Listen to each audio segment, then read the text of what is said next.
morning. It's Pastor Dick here. We are in our quarantine, as you are, but we want to continue our study of Exodus. So we are in Exodus chapter 11. This is the lesson 14, and we're looking today at the firstborn, the slaying of the firstborn of the Egyptians.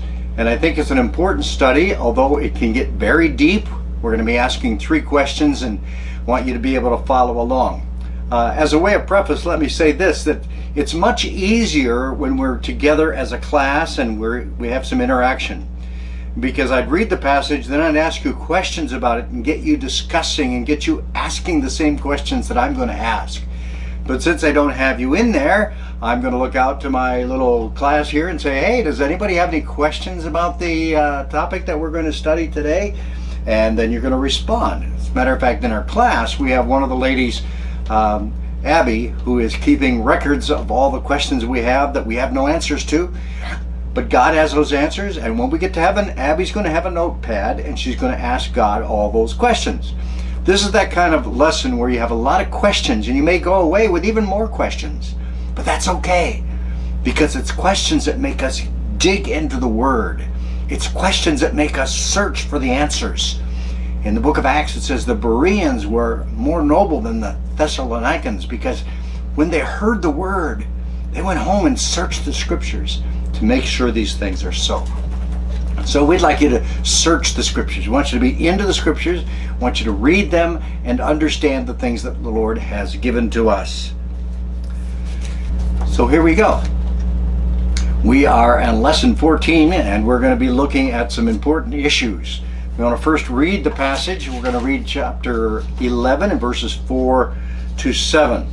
This is what the Lord says. About midnight I will go throughout the land of Egypt.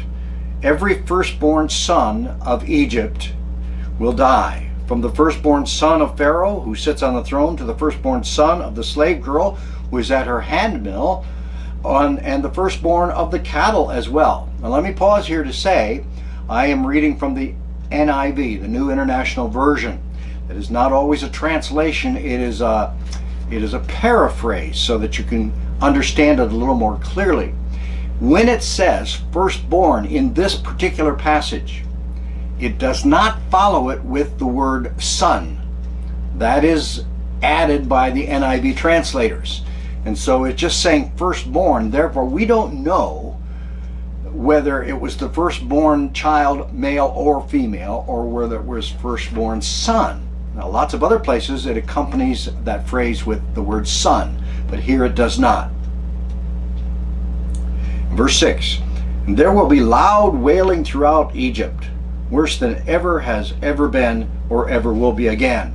But among the Israelites, not a dog will bark at any man or animal. Then you will know that the Lord makes a distinction between Egypt and Israel. Again, we're looking at this important passage because Moses is speaking on behalf of the Lord and going to Pharaoh to tell him that let my people go. We've gone through the 9 plagues. Now we're at the 10th plague where God is saying, okay, now I'm really going to put you to the test. I am really going to put this out there where you're going to demand that the people leave Egypt. And so we have this last plague, which is the death of the firstborn. Whether it's firstborn son or firstborn of any male or female, we do not know, but we know that there was going to be a wailing throughout the land, that it was so impactful upon the people that everyone, every family, in chapter 12 it says even the captive that's in prison who is firstborn or has a firstborn will lose that child, and the wailing that will go on through the land will be quite phenomenal. We are right now in a pandemic.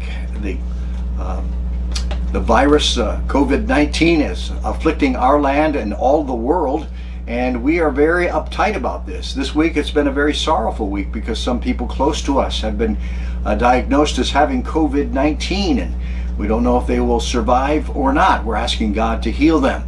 But we can imagine the wailing that's going throughout the land, the wailing and the crying as they lose the firstborn of their children. It is God's way of tightening the screws, God's way of putting them in a situation where they must make a decision, either obey the Lord or don't obey the Lord. We're going to ask ourselves three questions as we look at the passage. First of all, why the firstborn? What is significant about the firstborn child? And then we're going to ask the question of, is God unfair? Is God unfair in giving this last plague? Is he unfair in killing, slaying the firstborn of every family? That's a good question because people often say that God is unfair. And the third question is the deepest one and the hardest one that we're going to try to address today is God fair in killing children? And to follow that up a little further, do children that die before the age of accountability, before they're able to tell right and wrong, if they die, where do they go? Do they go to heaven? Do they go to hell?